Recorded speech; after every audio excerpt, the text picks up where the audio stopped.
예수님 십자가에서 죽으시고 이제 부활하신 모습의 장면인데 아무래도 성경에서 봤듯이 막달라 마리아가 또 여자이기도 하고 또 섬기는 마음으로 또 예수님을 그리워하는 마음으로 제일 먼저 첫날 안식일 첫날 일찍이 아무도 어두울 때 어두움을 피해서 그 무덤에 가는 걸 보게 됩니다. 그리고 갔는데 놀라게 되죠.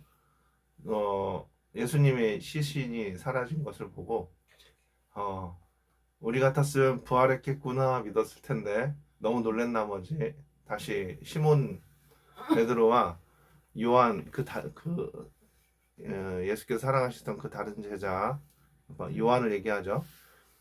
요한한테 가서 예수님 시신 사라졌다고 얘기를 하는 거예요. 놀래서. 그런데 이 얘기를 전해 들은 베드로하고 요한이 어떻게 했냐 반응이 이들도 놀래서 바로 그 무덤으로 간 거죠. 그런데 무덤은 서로 사절을 한번 볼까요? 시작. 둘이 같이 다름질 하더니 그 다른 제자가 베드로보다 더 빨리 달려가서 먼저 무덤에 이르러. 이걸 봤을 때 저는 베드로가 더 빨리 달려갈 줄 알았는데 세례 요한이 더 빨리 달려갔다는 거네. 아무튼 세례 요한이 힘이 좋았던 것 같아요. 생각보다. 근데 이렇게 달려갈 정도로 이 제자들의 마음이 항상 예수님을 사랑했다는 게 여기서 좀 많이 느껴져요. 걱정하는 마음과 무슨 일이 생겼다고 했을 때 달려가는 마음이 예. 그래도 이들은 예수님 3년 동안 따라다니면서 헛되이 따라다니지는 않았다. 그런 생각이 들고 이런 마음, 요 마음이 중요하구나. 그리고 이 마음이 있어야 살아있는 사람들이다라는 걸 느껴요. 왜냐면은 저도 이제 경험을 해보지만 아무리 충격적인 얘기를 들어도 충격이 안 올 때가 있어요. 사람이 정신이 무너지면은 아무리 자극적으로 그 다음에 대사가 일이 터져도 거기에 대해 반응이 점점 사라지는 거죠. 이게 이제 우리의 생명력을 잃어간다. 살아도 산 게 아니다. 이 요즘 말로 얘기하면은 현대병이 되는 거죠. 정신병이 되는 거고. 그러니까 이렇게 되지 않으려면은 우리가 이 오늘 부활의 능력을 덧입어야 되는 거죠. 다시 말해서 예수님의 사랑을 회복을 해야 되는 겁니다. 이들이 도착해서 구절을 한번 보겠습니다. 시작. 그들은 성경에 그가 죽은 자 가운데서 다시 살아나야 하리라 하신 말씀을 아직 알지 못하더라. 예. 이렇게 다 제자들이 이제 먼저 두 사람 뛰어가고 나머지 제자들도 와서 봤는데 이들이 아직 예수님이 시신이 없어졌으면 뭐부터 기억해야 되냐면은 부활. 예수님이 그동안 그토록 말씀하셨던 부활을 생각해야 되는데 이들은 아직도 그냥 예수님이 죽었다라고 생각하는 전제가 깔려 있는 거죠. 그래서 이 구절에 가로치고 뭐라 그래요? 그들은 성경에서 그가 죽은 자 가운데서 다시 살아나야 하리라 하신 말씀을 아직 알지 못하더라. 이 알지 못하더라는 무슨 의미냐면은 알았는데 깨닫지 못한다. 들었지만 기억을 못한다. 이렇게 생각하시면 됩니다. 오늘은 무슨 날? 부활절이죠. 부활의 사전적인 뜻은 죽었다가 다시 살아남이에요. 죽었다가 다시 살아남. 그러니까 오늘 제목이 부활의 필수 조건이라고 해놨는데 일단 부활이 되려면은 이 전제 조건은 뭐가 있어야 되냐? 먼저 죽어야 한다는 겁니다. 예수님은 죽기 전에 예루살렘에 올라가서 내가 장로들한테 고난을 받고 3일 뒤에 다시 살아난다고 늘 말씀하셨어요. 마태복음 16장 21절을 한번 볼까요? 시작. 이때로부터 예수 그리스도께서 자기가 예루살렘에 올라가 장로들과 대제사장들과 서기관들에게 많은 고난을 받고 죽임을 당하고 제3일에 살아나야 할 것을 제자들에게 비로소 나타내시니 이게 어떤 장면이냐면은 마태복음 16장은 잘 아실 텐데 예수님께서 가이사랴 빌립보 지방에 이르렀을 때 제자들한테 질문을 던져요. 야, 사람들이 날 뭐라고 생각하냐? 그랬더니 대답을 하는 거죠. 세례 요한이요, 엘리야나 예레미야 선지자 중에 하나라고 생각합니다.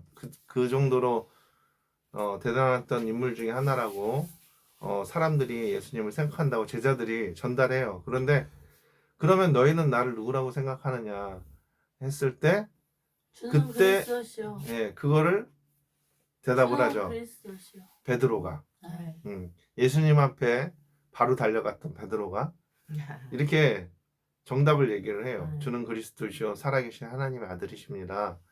이때 예수님께서 이 답변을 만족하세요. 아, 네가 정말 잘했다. 칭찬해. 야, 너 그거 알게 한 거 네가 말한 것 같지만 네가 말한 게 아니다. 성령께서 알려주신 거다. 그리고 이제 복을 내려주시는데 이 믿음의 고백이에 교회를 세우신다고 말합니다. 우리 교회는 이게 밑바탕이 돼야 되는 거예요. 주님은 그리스도시요 살아계신 하나님의 아들이십니다. 이거를 우리가 믿음으로 고백하고 교회가 세워져야 되는 거죠. 근데 이걸 고백한 사람들의 특징이 있어요. 그 다음 구절들을 다 잘 지켜야 되는 거야. 참 신기한 게 예수님은 제자들이 이때 좀 성장했다라고 생각한 거예요. 야, 네가 나를 살아계신 하나님의 아들로 인정하는구나. 구원자로 인정을 하는구나 하고 이제 진짜 이제 좀 내가 이 땅에 왔던 뭐 이 사명에 대해서 자신의 사명에 대해서 제자들한테 말하는 거였어요. 이게 내가 이제 3일 뒤에 아니 내가 죽고 3일 뒤에 살아난다. 비얘기를 해줬는데 이제야 이제 좀 진실하게 얘기를 하려고 베드로가 맞췄잖아요. 영적 수준이 올라왔다고 생각하고 예수님이 이제 자신의 진심을 얘기를 했는데 중요한 거는 예수님께서 이제 좀 제자들과 말이 통할 줄 알았는데 바로 베드로가 뭐라고 대답하냐면은 마태복음 16장 22절 23절을 함께 읽겠습니다. 시작. 베드로가 예수를 붙잡고 항변하여 이르되 주여 그리 마옵소서 이 일이 결코 주께 미치지 아니하리이다. 예수께서 돌이키시며 베드로에게 이르시되 사탄아 내 뒤로 물러가거라. 너는 나를 넘어가게 하는 자로다. 내가 하나님의 일을 생각하지 아니하고 도리어 사람의 일을 생각한도다 하시고. 아멘. 베드로가 갑자기 예수님을 붙들고 항변하는 거죠. 그렇게 되지 않습니다. 제가 있는 한. 오늘 사람들이 이렇게 좀 보면은 너무 멋있는 장면 아니에요? 의리 있고 힘이 넘치는데 예수님을 어찌됐건 구하겠다는 말로 이렇게 얘기를 했는데 예수님께서 뭐라고 하시냐면은 사단아 물러가라. 너는 나를 넘어지게 한다. 네가 하나님의 일을 생각지 아니하고 도리어 사람의 일을 생각하는도다. 그러니까 베드로가 이 멋있는 장면은 사람의 일로 생각을 했을 때 멋있는 거예요. 의리, 그렇지, 사람의 관점에서 보면. 인정. 근데 하나님의 관점에서 보면은 더 많은 인류를 구원하기 위해서 예수님이 십자가에서 죽으시고 피를 흘려야 주여. 그래야지만 되는 거죠. 그래야지 하나님의 일을 하는 사람으로서 하나님의 관점에서 멋있는 건 이거예요. 하나님의 일을 위해서 자기가 십자가에 매달려 죽는 거죠. 저는 여기서 사람을 좀 두 부류로 분류가 되지 않나 생각합니다. 하나님의 일을 생각하는 사람과 그 다음에 하나님의 일을 생각하지 않는 사람, 이 두 가지 부류의 사람이 있죠. 우리는 어느 쪽으로 갔으면 좋겠습니까? 하나님의 일을 생각하는 사람. 때로는 좀 베드로 같은 말도 필요해요. 그래야 힘이 나지.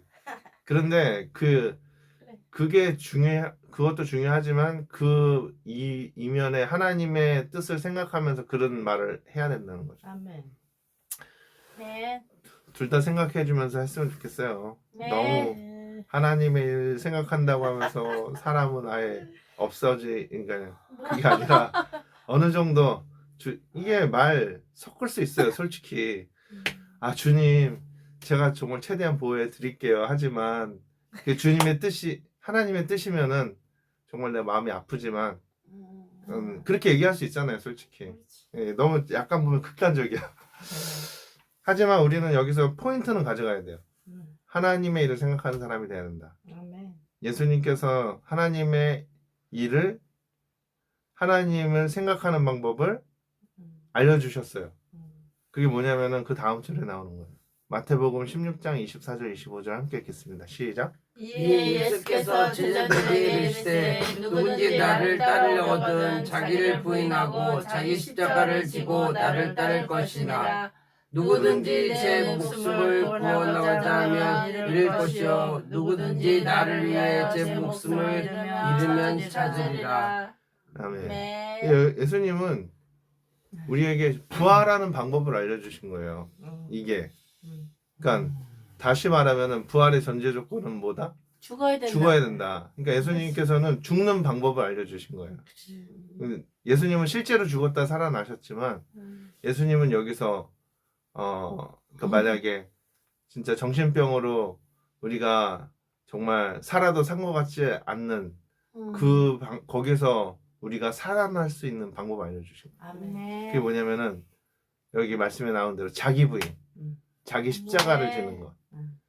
이 죽는 방법이 있어야 우리가 부활한다는 거예요. 네. 25절에서도 예수님을 위해서 자기 목숨을 잃는다면 뭐라고 그래요?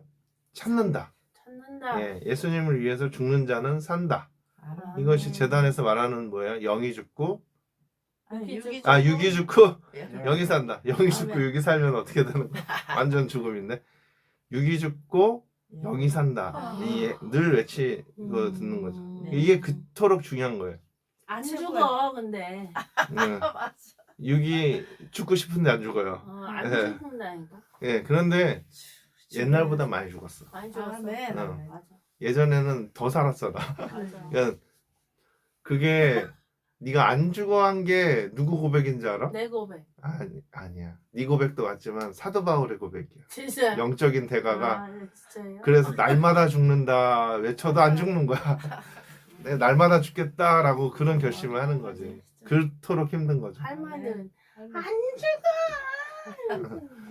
예, 그래서 우리가 도전을 해야 되는 게 이거와 늘 싸워야 된다는 거죠. 매 순간마다 하나님의 뜻을 구하고 거기에 와서 내 뜻과 안 맞으면 자꾸 버려야 돼. 그러니까 죽는 연습을 해야 되고 아멘. 그래야 이제 하나님의 뜻을 깨닫는 것이 우리 삶 속에서 늘 부딪힘으로 온다는 거예요. 아멘. 근데 예, 저도 경험상 느끼면은 내가 어느 정도 선을 여기로 맞추면 하나님은 꼭 여기도 달아봐. 그럼. 내 선은 여기까지는 절대 안 돼. 그러면 여기까지 몰아붙이셔서 너 거기서도 네 뜻을 내려놓을 수 있느냐를 꼭 달아봐요. 그래요. 저는 누구든 맞출 수 있다 했더니 하나님께서 그 선에 맞춰서 정말 그 내 최대 한계점을 건드리는 사람들이 나타나게 돼 있어요. 이건 맞아요, 어쩔 수 없는 맞아요. 영적인 원리고. 환장하지. 예.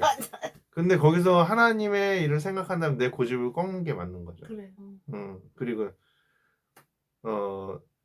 부활의 능력을 다시 얻게 되는. 그래야 내가 살게 되는 거예요. 그걸 내가 그 선을 붙들고 이걸 놓치면 내가 죽을 것 같아가지고 정말 죽을 것 같은 생각들이 있거든요.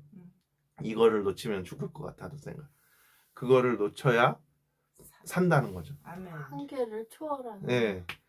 우리가 예수님과 하나가 되려면 내 고집이 죽어야 되는 거고 아. 내 이웃과 하나가 되려고 해도 내 고집이 그러니까 아까 내가 말한 그 한계선을 버려야 돼. 예수님께서 사망 권세를 이기시고 부활하신 능력을 그 능력을 우리가 얻고 싶어 한다면은 우리가 그 능력을 얻기 위해서 먼저 선행이 되어줘야 되는 게 있는 건데 그것이 바로 오늘 예수님이 답을 말씀해 주신 것처럼 자기를 부인하고요. 바로 자기를 부인하고 나의 고집과 내 모든 생각을 모두 버리고 내 십자가를 지고 아멘. 예수님을 따라갈 수 있어야 부활의 능력이 나타나게 될 줄 믿습니다. 아멘. 아멘. 육이 죽고 영이 사는 자기를 부인하는 영적인 깊은 원리를 깨닫고 아멘. 부활의 능력으로 살아가시는 찬양이 넘치는 교회 모든 성도님 되시면 좋겠습니다. 아멘.